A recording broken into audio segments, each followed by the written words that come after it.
Welcome, welcome, welcome. Come on in to today's episode of That BS Podcast. In today's episode, we are talking about owning my midlife mess. This is day 29 of the Learning How to Flow in Midlife 55-day series. In this bold and compassionate episode, I invite listeners and viewers to take off the mask of perfection and embrace their midlife messiness. I'm normalizing the chaos, confusion, and course corrections that often define this season and shows how owning the mess is the first step in reclaiming your power. This episode is a celebration of truth, transparency, and transformation. And of course, we are going to be using my F.L.O.W framework where we face the unbelief, let go of the lie, own your story, and win at your next chapter. As I mentioned, this is part of the Learning How to Flow in Midlife 55-day series and 55 days of giveaways. Yes, super excited about that. And 55 is celebrating. I'm coming up on my 55th double nickel birthday. Cue the graffiti, somebody. And today's giveaway is lesson 29 in my signature course, Your Midlife Your Way, a journey to an unapologetically authentic self. Lesson 29 is all about loving your emotional self. Here is the QR code, just in case for some reason you can't get to it any other way. And let's dive into owning my midlife mess. This is day 29 of the 55-day series. All right, so here we go. I'm going to move quick because we are in the middle of a horrible storm right now, and I'm a little old school. I grew up in a time when it was thundering and lightning outside. Your grandmother told you get off the phone, turn off the television, all that stuff, right? So diving into real quick today's topic about our mess, owning our midlife mess. First part of the flow framework is F. What is it? Face the unbelief. Point number one, acknowledging the fear that your mess disqualifies you. That is a belief system that needs to be corrected. Number two, confronting the belief that others have it all figured out, but you don't. All of us are figuring this thing out together, okay? Trust and believe. That's why we go on YouTube. That's why we read the books. That's why we're doing all of the things, because nobody is further along per se. Yes, some people have learned some things and we're learning from one another, but we do this midlife thing in community. Owning the ways you tried to hide your struggle. This midlife struggle is real. It's beautiful, but it is real. Okay. So uh, owning our midlife mess and focusing on facing the unbelief. And those 3 points: acknowledging the fear that your mess disqualifies you, confronting the belief that others have it all figured out, but you don't, and owning the ways you've tried to hide your struggle. Oh man, it's very interesting outside. Number two in the flow framework is let go of the lie.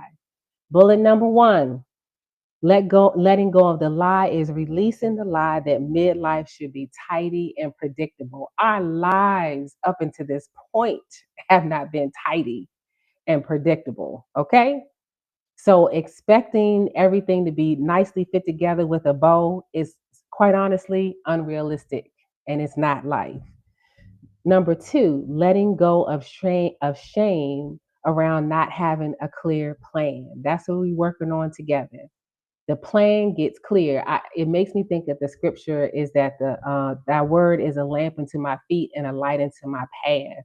We have to take one step at a time, and the path and the plan become clear. And number three, in let go of the lie, is dismantling the myth that messiness means failure. Nothing could be further from the truth. Messiness does not mean failure. It means that we're living, we're alive, we are in this process, right?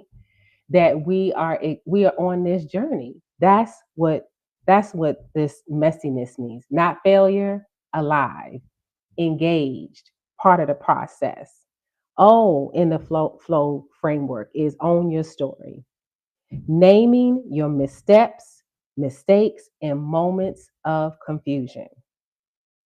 Oftentimes, in the faith community, we hate putting a label on things. We hate naming things as if by us naming it, we're claiming it, right? And if it's something negative, but naming our missteps, mistakes, and moments of confusion is acknowledging it so that when those elements show up again, when we start to see uh, those situations appear again, we can recognize them for what they are. I'm often reminded, because I do volunteer in the community with individuals who are challenged with various forms of addiction, right? That in those meetings, one of the things, confessions that has to be made is that my name is Lisa and I am a shopaholic or a recovering shopaholic. It's naming the thing so that we can recognize it in order to get healed from it and get fixed and get it fixed. When we go to the doctor's office, I say this all the time, and the doctor asks us what's bothering us, and he asks us about our history, and she says, "Well, where are you feeling the pain?" And if we go in and we say, "No, doc, I'm fine. Everything is good," and we leave the doctor's office going home experiencing the same pain that we're experiencing and saying the doctor didn't help us, it was a waste of time. It was a waste of our time because we did not fully acknowledge, explain, and name what was giving us problems. So the doctor could only address that which she knew about. Okay? So owning our story is naming our missteps, mistakes, and moments of confusion. Number two, honoring, sit in this now, honoring how far you've come, flawed and all. Baby, you are here. You have made it, flaws and all. Honor and celebrate it. You got to this point. We're having this discussion. You're hearing this thing, so you know, yes, Rashida, we made it. That is half the journey. We kept showing up, and we're in this place in this season of life, flaws and all, and we're going to celebrate it. Third and final point for owning our story is accepting your mess as part of your masterpiece. Oh, sit with that. Accepting your mess as part of your masterpiece. Robin Roberts on Good Morning America, I love what she says, and I have to give her credit for it. She says, "Your mess is your message. Your mess is your message." Accepting the mess as part of a masterpiece, that makes us who we are. It also gives us a place to operate and show up in humanity with a level of empathy that we would lack if we did not acknowledge and accept our messiness, right? Everything is not perfect. And although we work to be, on point and operate in the spirit of excellence and all, but sometimes every I is not dotted, every T is not crossed, but it's part of our masterpiece. The W in the flow framework is part of owning our midlife mess is win at the next chapter. Point number one, turn your mess into meaning and wait for it, it's coming, and mentorship.